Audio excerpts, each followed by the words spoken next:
வணக்கம் நண்பர்களே, நான் உங்கள் புதுவை சுதாகர். இன்றைய தினம் நம்ம காணொலி என்ன பார்க்க போகிறோம் அப்படின்னு பார்த்தோம்னா, நிறைய பேர் பிளட் டெஸ்ட் கொடுக்க போகும்போது அன்றைக்கு வந்து டேப்லெட் சாப்பிடணுமா வேணாமா, ரெகுலராக மெடிசன் எடுக்கிறவங்களா இருப்பாங்க. ஒரு டயபெட்டிக் பிரச்சனை இருக்கலாம், தைராய்டு ப்ராப்ளம் இருக்கலாம், இல்லை கிட்னி ப்ராப்ளம் இருக்கலாம். இந்த மாதிரி பேஷண்ட்ஸ் வந்து பிளட் டெஸ்ட் கொடுக்கும்போது அன்றைய மெடிசன் வந்து எடுக்கணுமா வேணாமான்றது நிறைய பேருக்கு இருக்கக்கூடிய ஒரு குழப்பம் தான். அப்படி இருக்கக்கூடிய அந்த பேஷண்ட்ஸு மெடிசன் சாப்பிடணுமா வேணாமான்ற தெளிவு கொடுக்கறதுக்காக தான் இன்றைய காணொலி அமைப்புகிறது. தொடர்ந்து பாருங்கள். இது நம்ம சேனல் புதுவை சுதாகர்.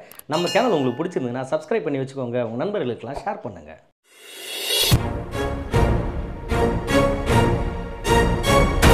ஸோ நம்ம ஒரு பிளட் டெஸ்ட் கொடுக்க போகிறோம். மெடிசன் சாப்பிடணுமா வேணாமா? கண்டிப்பாக சாப்பிடணுங்க.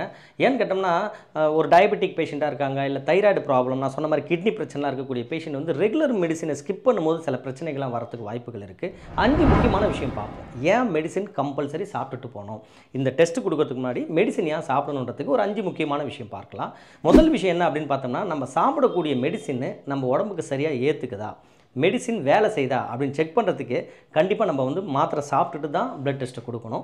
அதே போல் பார்த்திங்கன்னா, சாப்பிடக்கூடிய மாத்திரை வந்து எஃபெக்டிவாக இருக்குதா, பேஷண்ட்டோடைய மெடிசின் வந்து தெரப்பட்டிக் எஃபெக்ட்னு சொல்லுவோம், அதுக்கு வந்து எஃபெக்டிவாக இருக்கா இல்லையான்னு செக் பண்ணுறது கண்டிப்பாக மெடிசின் சாப்பிட்டுட்டு கொடுக்கும்போது தான் தெரியும்.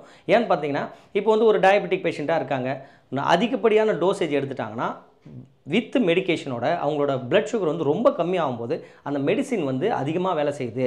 இல்லை வந்து அந்த மெடிசின் சாப்பிட்டு போகும்போதே அவங்களுக்கு சுகர் அதிகமாக இருக்குன்னா, பேஷண்ட்ஸோட சுகர் வந்து எடுக்கக்கூடிய மெடிசின் அளவுக்கு கண்ட்ரோலாக இல்லை அப்படின்றத தெரிஞ்சுக்கலாம். இதை தான் வந்து தெரப்பட்டிக் நேச்சர், அதாவது தெரப்பட்டிக்காக அந்த மெடிசின் வந்து உங்களுக்கு வேலை செய்யுதா இல்லையான்றதை தெரிஞ்சுக்கிறதுக்கு உதவுது.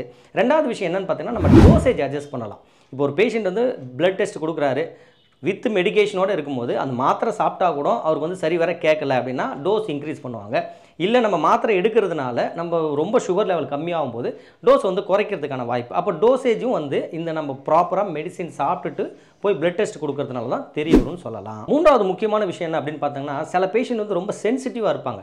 அவங்க டிசீஸ் வந்து ரொம்ப என்ன சொல்கிறது, சிவியரான டிசீஸாக இருக்கும். அவங்க வந்து ஒரு நாள் மாத்திரை நிறுத்தினா கூட பல பிரச்சனைகள் வரதுக்கான வாய்ப்புகள் இருக்குது. இந்த பிடிஏஎன்ஆர் டெஸ்ட்லாம் பண்ணுறாங்களா, அவங்களுக்கு வந்து ரத்தம் வந்து தண்ணி ஆகிறதுக்கான மெடிசின்ஸ்லாம் கொடுப்பாங்க. அவங்க ரொம்ப சாதாரணமாக ஒரு நாள் 2 நாள் மெடிசின் நிறுத்தினா கூட சீக்கிரம் வந்து ஹார்ட் அட்டாக்கோ இல்லை ஸ்ட்ரோக்கோ வரதுக்கான வாய்ப்புகள் இருக்குது. அதனால் மெடிசின் வந்து கண்டிப்பாக எடுத்துகிட்டு தான் அவங்க வந்து பிளட் டெஸ்ட் கொடுக்கணுன்னே சொல்லலாம். நாலாவது முக்கியமான விஷயம் என்ன அப்படின்னு பார்த்தோம்னா, நம்ம ரெகுலராக மெடிசின் எடுத்துகிட்டு இந்த மாதிரி பிளட் டெஸ்ட் கொடுக்கும்பொழுது போன டெஸ்ட்டுக்கும் இந்த டெஸ்ட்டுக்கும் ஒரு கம்பாரிசன் பார்க்கலாம். பேஷண்ட் வந்து மெடிக்கேஷன் வந்து தொடர்ச்சியாக எடுக்கிறதுனால அவங்க டோசேஜ் கம்மியாகுதா, ப்ராப்பராக மெயின்டைன் பண்ணுறாங்களா, இந்த மாதிரியான விஷயங்களை ஹெல்த் ரிலேட்டட் இஷ்யூவை முழுமையாக நம்ம அண்டர்ஸ்டாண்ட் பண்ணுறதுக்கு ப்ராப்பராக மெடிசின் சாப்பிட்டுட்டு ப்ராப்பரான இடைவெளியில் நம்ம கொடுக்கக்கூடிய ரத்த டெஸ்ட் ரொம்பவே உதவுன்னு சொல்லலாம். கடைசியாக 5வது விஷயம் என்ன அப்படின்னு பார்த்தோம்னா, நம்ம வந்து சப்போஸ் மாத்திரை சாப்பிடாமல் நம்ம கொடுத்துறோம்னு வச்சுக்கலாம், நம்ம பிளட் டெஸ்ட்டே வந்து தப்பாக காமிக்கிறதுக்கான வாய்ப்புகள் இருக்குது. இல்லை நம்மளோட வேல்யூஸ் வந்து ரொம்ப எக்ஸாஜரேட்டடாக காமிக்கும். டாக்டருக்கு அது தெரியாது, மருத்துவருக்கு நீங்கள் வந்து உண்மையிலே மாத்திரை சாப்பிடாம தான் போய் பிளட் டெஸ்ட் கொடுத்துருக்கீங்கன்னு தெரியாது. நீங்களும் அதை போய் எக்ஸ்பிளைன் பண்ண போகிறதில்ல. இதனால் என்ன பண்ணுவார் டாக்டர், வந்து அதிகப்படியான டோசேஜ் கொடுக்கறதுக்கான வாய்ப்பு அமையும். அப்படி இல்லையா உங்களோட டோசேஜை குறைக்கிறதுக்கான வாய்ப்பு அமைஞ்சிடும். ஆகையால் எல்லா டெஸ்ட்டுக்குமே வந்து நம்ம வந்து இந்த மாதிரி மாத்திரை சாப்பிட்டுட்டு தான் போகணுன்ற அவசியமும் இல்லை. மேக்ஸிமம் ஆஃப் த டெஸ்ட் வந்து கண்டிப்பாக நம்ம மாத்திரை சாப்பிட்டு தான் கொடுக்கணும். ஒரு சில டெஸ்ட் பாருங்கள், மருத்துவரே சொல்லுவாங்க, நீங்கள் வந்து இந்த மெடிசனை நிறுத்திட்டு போங்க, இந்த பிளட் டெஸ்ட் கொடுக்கறதுக்கு முன்னாடி இந்த மெடிசனை நிறுத்திட்டு கொடுங்க அப்படின்னு சொல்லுவாங்க. அப்படி இருக்கக்கூடிய டெஸ்ட்டுக்கு மட்டும்தான் மெடிசனை நிறுத்தணும். அதே போல் பார்த்தீங்கன்னா, இந்த ட்ரெட்மில் டெஸ்ட் எல்லாம் பண்ணுவாங்க, நடக்கிறதுக்கான டெஸ்ட். அவங்களுக்கு வந்து ஹார்ட் ரேட் வந்து அதிகமாகணும் நார்மலாக நடக்கும்பொழுது.